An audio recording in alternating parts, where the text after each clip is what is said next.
नमस्कार दोस्तों, स्वागत है आप सभी का मेरे YouTube चैनल पर। मैं हूं ओमकार नाथ, आप देख रहे हैं करंट अफेयर्स चैनल।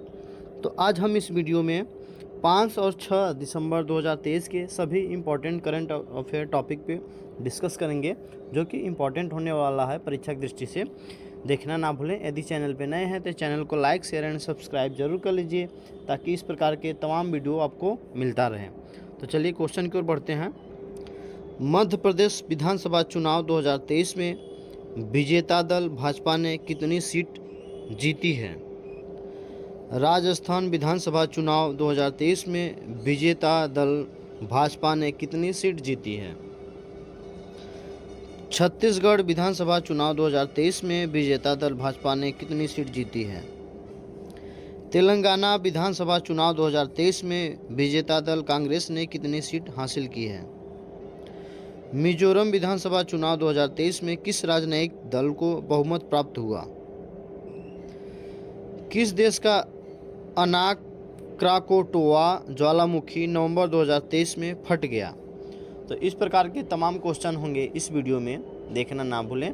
तो चलिए फर्स्ट क्वेश्चन की ओर बढ़ते हैं। तो पहला क्वेश्चन है, मध्य प्रदेश विधानसभा चुनाव 2023 में विजेता दल भाजपा ने कुल कितनी सीट हासिल की है? तो कुल 163 सीट हासिल की है। ये 163 सीट बीजेपी के खाते में गया है। ठीक है, आई होप समझ गए होंगे। मध्य प्रदेश विधानसभा चुनाव में कुल सीटें 230 हैं, जो कि 18 साल तक शिवराज सिंह चौहान के सत्ता में रहने के बाद भी बीजेपी ने ज़बरदस्त जीत हासिल कर ली है। भाजपा को 2/3 बहुमत मिला है। भाजपा को पिछली बार 7.53% वोट शेयर ज़्यादा मिला है। ठीक है, भाजपा को पिछली बार से 7.53% वोट ज़्यादा मिला है इस बार। ठीक है, आई होप समझ गए होंगे। तो बीजेपी को कुल 163 सीट हासिल हुआ है, और कांग्रेस को 66 सीट, अन्य को 1 सीट। ठीक है, आई होप समझ गए होंगे। बीजेपी को 0, अदर को 1, और कांग्रेस को 66 और बीजेपी को 163। तो मध्य प्रदेश की बात करें तो मध्य प्रदेश ये है जो रेड कलर का है। ठीक है, हम आपको एरो के माध्यम से शो भी करा दिए हैं, तो आई होप समझ गए होंगे। तो मध्य प्रदेश की बात करें तो यहाँ के सीएम थे चुनाव के पहले शिवराज सिंह चौहान। ठीक है, चुनाव के पहले यहाँ के सीएम मुख्यमंत्री शिवराज सिंह चौहान थे। अब वहाँ के सीएम चेंज कर दिया गया है, मतलब हो जाएगा, अभी शपथ ग्रहण नहीं हुआ है। वो भी हम अगले वीडियो में बता देंगे कौन वहाँ शपथ ग्रहण किया। ठीक है, वहाँ के गवर्नर हैं मंगू भाई छगन भाई पटेल, राजधानी है भोपाल। ठीक है, अगला क्वेश्चन लेते हैं। राजस्थान विधानसभा चुनाव 2023 में विजेता दल भाजपा को कुल कितनी सीट मिली है? राजस्थान विधानसभा चुनाव में बीजेपी विजेता दल को कुल कितनी सीट मिली है? तो ये 115 सीट वहाँ मिला है। किसको? बीजेपी को मिला है। ये विजेता दल है। ठीक है, तो इसको 115 सीट मिला है राजस्थान में। राजस्थान की बात करें तो राजस्थान विधानसभा में कुल 200 सीट हैं। ठीक है, राजस्थान विधानसभा में कुल 200 सीट हैं। इनमें से 199 पर चुनाव हुए। 1 सीट पर उम्मीदवार के निधन की वजह से चुनाव के बाद उसका फिर से चुनाव होगा। ठीक है, जो कि वहाँ 200 सीट है, और इस बार चुनाव 199 पे हुआ है। 1 सीट के उम्मीदवार का निधन हो गया, इसकी वजह से चुनाव को रद्द कर दिया गया है। ठीक है, यह कांग्रेस की सरकार थी, यहाँ पे कांग्रेस की सरकार थी। अब बीजेपी ने जीत हासिल कर ली है। भाजपा का वोट 2.92% बढ़ा है। पिछले बार से 2.92% यहाँ वोट बीजेपी का बढ़ा है। हालांकि कांग्रेस का भी वोट प्रतिशत बढ़ा है। तो कांग्रेस का कितना बढ़ा है? तो 0.23% वहाँ बढ़ा है, लेकिन यह बीजेपी से कम था। ठीक है, इसलिए बीजेपी वहाँ जीत हासिल कर ली। तो राजस्थान में ये जो आंकड़ा जो देख रहे हैं, ये है बीजेपी का 215 सीट 199 में, टोटल 199 में टोटल 200 सीट था, जो कि एक का निधन हो गया, एक उम्मीदवार का, इसलिए एक सीट पे चुनाव रद्द कर दिया गया। टोटल 199 पे चुनाव लड़ा गया, उसमें से 115 बीजेपी ने जीत हासिल की है और 70 पे कांग्रेस ने और अदर ने 12 और बीएसपी 2 वहाँ सीट हासिल की है। ठीक है, आई होप समझ गए होंगे। राजस्थान की बात करें तो यहाँ के सीएम जो थे चुनाव के पहले ये अशोक गहलोत थे। ठीक है, अब वहाँ का चुनाव के बाद अब नया मुख्यमंत्री सीएम चुना जाएगा। ठीक है, और राजस्थान के गवर्नर हैं कलराज मिश्र, राजधानी जयपुर है। अगला क्वेश्चन लेते हैं। छत्तीसगढ़ विधानसभा चुनाव 2023 में विजेता दल भाजपा ने कुल कितनी सीट जीत हासिल की है? ठीक है, भाजपा ने कुल कितनी सीट हासिल की है? तो ये जीत हासिल की है 54 सीटें हासिल की है बीजेपी ने छत्तीसगढ़ में। टोटल 5 राज्यों में चुनाव हुआ, जो कि 3 राज्य का बहुमत बीजेपी को मिला है और एक को कांग्रेस को मिला है, एक को अदर को मिला है। ठीक है, छत्तीसगढ़ विधानसभा में कुल 90 सीट हैं। पहले यहाँ कांग्रेस की सरकार थी, लेकिन बीजेपी ने अच्छी जीत हासिल की है इस बार। ठीक है, 90 सीटों में बीजेपी ने 54 सीटें हासिल की है और इसके पहले यहाँ कांग्रेस की सरकार थी। कहाँ पे? छत्तीसगढ़ में। ठीक, तो किस पार्टी को कितना सीट मिला है? तो ये जो है छत्तीसगढ़ है, ये जो स्क्रीन पे देख रहे हैं एरो के माध्यम से हम आपको शो कराए हैं। तो टोटल सीट है 90। ठीक है, 90 सीट में 54 सीट बीजेपी के खाते में गया है, 35 सीट कांग्रेस के खाते में गया है, 1 सीट बीएसपी को गया है और अदर कोई नहीं जीता है। ठीक है, यहाँ 3 पार्टी को सीट मिला है, जो कि सबसे हाईएस्ट मिला है बीजेपी को, सेकंड पे है कांग्रेस और थर्ड पे है बीएसपी। ठीक है, छत्तीसगढ़ की बात करें तो यहाँ के सीएम, पूर्व सीएम अब इनको बोला जा सकता है, यहाँ के पूर्व सीएम हैं भूपेश बघेल थे चुनाव के पहले। अब नए सीएम का चुनाव होगा कि कौन सीएम बना। ठीक है, गवर्नर यहाँ के हैं विश्वभूषण हरिश्चंद्रन, राजधानी है रायपुर। ठीक है, आगे क्वेश्चन लेते हैं। तेलंगाना विधानसभा चुनाव 2023 में विजेता दल कांग्रेस ने कितनी सीट हासिल की है? ठीक है, कांग्रेस ने कुल कितनी सीट हासिल की है? तो ये सीट हासिल की है 54। ठीक है, कांग्रेस को टोटल 64 सीटें मिला है। कहाँ पे? तेलंगाना में।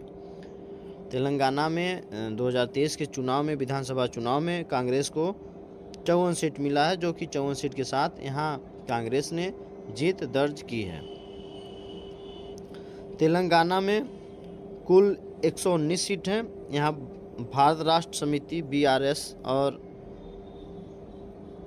एमएम की सरकार थी, लेकिन विधानसभा चुनाव में कांग्रेस ने बहुमत हासिल की है। ठीक है, तो किस पार्टी को कितनी सीटें मिली है?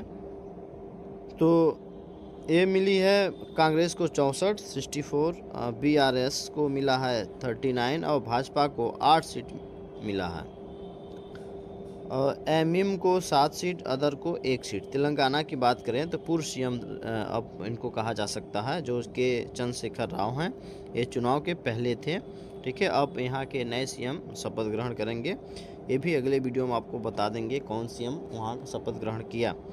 तो पूर्व सीएम यहाँ के हैं के चंद्रशेखर राव, चुनाव तक थे, और गवर्नर हैं तमिल साई सौंदरराजन और राजधानी है हैदराबाद। ठीक है, नेक्स्ट क्वेश्चन लेते हैं। मिजोरम विधानसभा चुनाव 2023 में किस राजनीतिक दल को बहुमत मिली? मिजोरम विधानसभा चुनाव 2023 में किस राजनीतिक दल को बहुमत मिला? तो ये मिला है जोरम पीपुल्स पार्टी को। ठीक है, जोरम पीपुल्स मूवमेंट को। ठीक है, जोरम पीपुल्स मूवमेंट, जे से जोरम, पी से पीपुल्स, एम से मूवमेंट को मिजोरम विधानसभा चुनाव में मिजोरम पीपुल्स मूवमेंट को बहुमत प्राप्त हुआ है।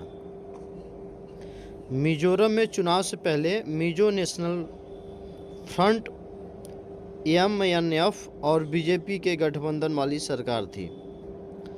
अब सबसे ज़्यादा सीटें जोरम पीपुल्स मूवमेंट ने हासिल की हैं। मिजोरम की बात करें तो यहाँ के पूर्व CM हैं जोरम थंगा, जो चुनाव के पहले थे, और गवर्नर यहाँ के हैं हरि बाबू कंभपति, और राजधानी है आइजोल।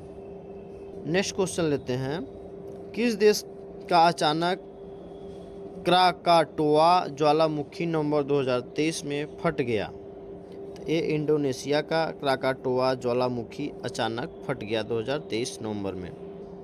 इंडोनेशिया में सुडा जलडमरू मध्य के पानी में स्थित अचानक क्राकाटोआ ज्वालामुखी नवंबर 2023 में फट गया।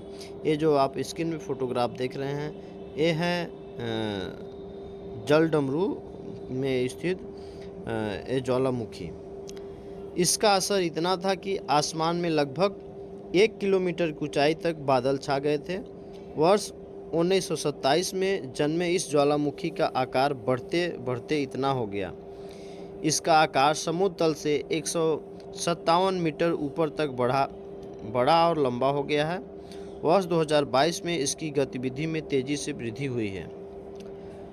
इससे पहले दुनिया का सबसे बड़ा सक्रिय ज्वालामुखी मौना लोआ था, जो कि 1984 के बाद पहली बार 27 नवंबर 2022 को फटा था। यह ज्वालामुखी अमेरिका के हवाई प्रांत में है। क्रैकटाऊ का मतलब क्या है? तो अनक क्रैकटाऊ, जिसका अर्थ है क्रोकाटोआ का बच्चा, प्रसिद्ध क्राकाटोआ ज्वालामुखी की संतान है, जिसके 1883 में हुई विशाल विस्फोट ने ग्लोबल फूलिंग की अवधि पूरी की थी। इसके साथ अगला क्वेश्चन लेते हैं। हाँ, आपको इंडोनेशिया के बारे में बताते हैं। इंडोनेशिया की राजधानी है जकार्ता, और यहाँ के प्रेसिडेंट हैं जोको विडोडो। मुद्रा है इंडोनेशिया रुपया। आबादी है लगभग 28 करोड़ यहाँ की आबादी है।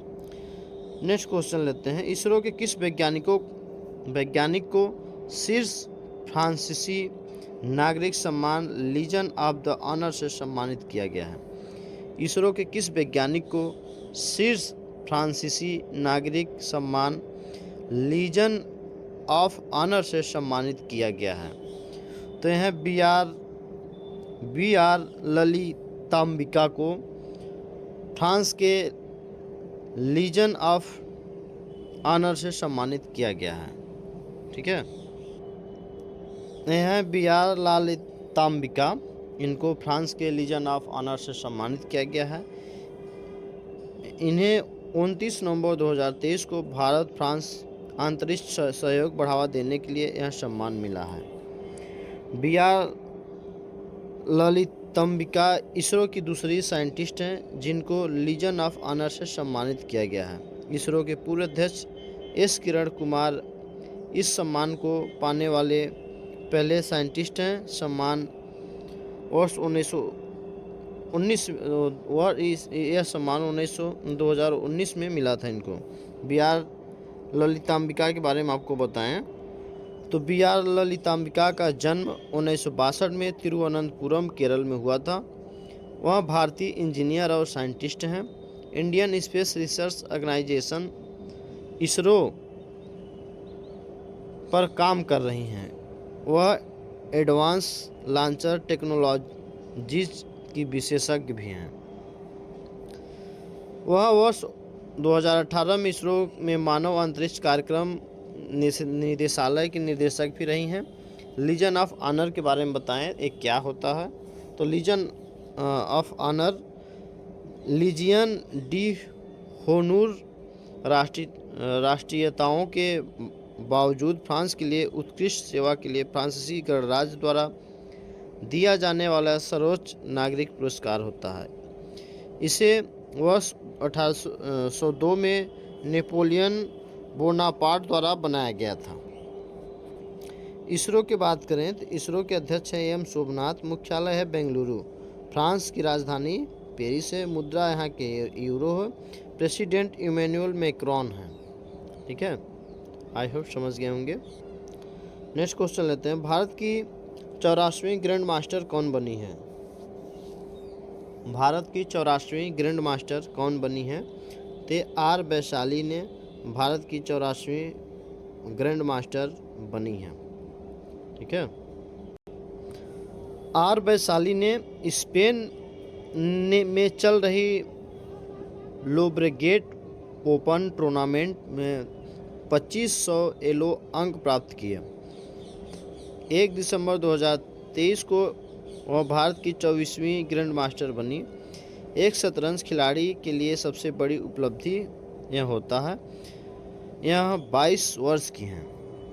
इसके साथ नेक्स्ट क्वेश्चन लेते हैं, भारत के ग्रैंड मास्टर बनने वाले पहले भाई बहन जोड़ी कौन है, नाम बताइए। भारत के ग्रैंड मास्टर बनने वाली पहली भाई बहन जोड़ी का नाम बताइए। तो ये हैं आर वैशाली और आर प्रज्ञानंद। ये दोनों सगे भाई बहन हैं और इन्होंने भारत के ग्रैंड मास्टर बने हैं, जो कि दोनों भाई बहन हैं, भारत के पहले हैं ये। वैशाली और प्रज्ञानंद आप जो फोटोग्राफ में देख रहे हैं, ठीक है, ये हैं वैशाली और ये है प्रज्ञानंद। कि वैशाली आर प्रज्ञानंद की बड़ी बहन है। इनकी जो है प्रज्ञानंद की वैशाली बड़ी बहन है, ये छोटे हैं। आर वैशाली वर्ष 2023 में ग्रैंड मास्टर है, 2023 की ग्रैंड मास्टर हैं। आर प्रज्ञानंद वर्ष 2018 के ग्रैंड मास्टर हैं और जब वह 12 वर्ष के थे तब के। आर वैशाली भारत की कौन सी महिला ग्रैंड मास्टर बनी? आर वैशाली भारत की कौन सी भी महिला ग्रैंड मास्टर बनी है? तो तीसरी महिला ग्रैंड मास्टर बनी है भारत की। ठीक है, कौन बना है? आर वैशाली। भारत की 3 महिला ग्रैंड मास्टर कौन कौन है? तीसरी पे हैं आर वैशाली, तो पहली पे हैं कोनेरू हेम्पी और दूसरा हरिका द्रोणावल्ली और तीसरा है आर वैशाली। ठीक है, आर प्रज्ञानंद की बहन है। भारत के 83वें शतरंज ग्रैंड मास्टर आदित्य सामंत हैं। इसके साथ अगला क्वेश्चन लेते हैं, T20 में सबसे ज़्यादा 400 रन बनाने वाले पहले भारतीय खिलाड़ी कौन बने हैं? T20 में सबसे ज़्यादा 4000 रन बनाने वाले पहले भारतीय खिलाड़ी कौन बने हैं? ते हैं ऋतुराज गायकवाड़। इन्होंने T20 में सबसे ज़्यादा 4000 रन बनाने वाले भारतीय खिलाड़ी बन गए हैं। ऋतुराज गायकवाड़ ने दिसंबर 2023 को ऑस्ट्रेलिया के खिलाफ 28 गेंद में 32 रन बनाए। यह मैच शहीद वीर नारायण सिंह अंतर्राष्ट्रीय क्रिकेट स्टेडियम रायपुर में खेला गया। T20 में भारत के लिए सबसे तेज रन किसने बनाया है? तो सबसे तेज ऋतुराज गायकवाड़ ने बनाया है, जो कि 116 ही क्रिकेट में इनिंग में इन्होंने 4000 रन बनाए हैं। और दूसरे पे हैं KL राहुल, इन्होंने 117 इनिंग में 4000 रन बनाए हैं। विराट कोहली थर्ड पे आते हैं, जो कि 138 इनिंग में 4000 रन बनाए हैं। और सुरेश रैना 143 इनिंग में 4000 रन बनाए हैं। तो यह भारत के सबसे तेज बैट्समैन हैं, जिन्होंने T20 में 116 ही इनिंग में 4000 रन बनाए हैं। ICC की बात करें तो ICC का फुल फॉर्म होता है इंटरनेशनल क्रिकेट काउंसिल। यह दुनिया में क्रिकेट को कंट्रोल करने वाली बॉडी है। मुख्यालय इसका है दुबई, संयुक्त अरब अमीरात। स्थापना इसका हुआ था 15 जून 1909 में। CEO इसके हैं जोफ अलार्डिस, चेयरमैन है ग्रेग बार्कले। इसके साथ अगला क्वेश्चन लेते हैं, भारतीय नौसेना दिवस कब मनाया जाता है? तो 4 दिसंबर को भारतीय नौसेना दिवस मनाया जाता है। इंडियन नेवी डे 4 दिसंबर को सेलिब्रेट किया जाता है। भारत में नौसेना की उपलब्धियों का जश्न मनाने के लिए हर वर्ष 4 दिसंबर को अंतर्राष्ट्रीय नौसेना दिवस मनाया जाता है। वर्ष 1971 में भारत और पाकिस्तान युद्ध के समय 4 दिसंबर को पाकिस्तान के खिलाफ ऑपरेशन ट्राइडेंट शुरू किया गया था और 4 दिसंबर को भारतीय नौसेना ने युद्ध में प्रवेश किया और जीत में अहम रोल अदा किया। इसलिए 4 दिसंबर को भारतीय नौसेना दिवस मनाया जाता है। नौसेना प्रमुख हैं एडमिरल आर हरि कुमार और भारतीय नौसेना की स्थापना हुआ था 26 जनवरी 1950 को। तो इसके साथ आज का क्वेश्चन कंप्लीट हुआ। मिलते हैं फिर नेक्स्ट वीडियो में। जय हिंद, जय भारत।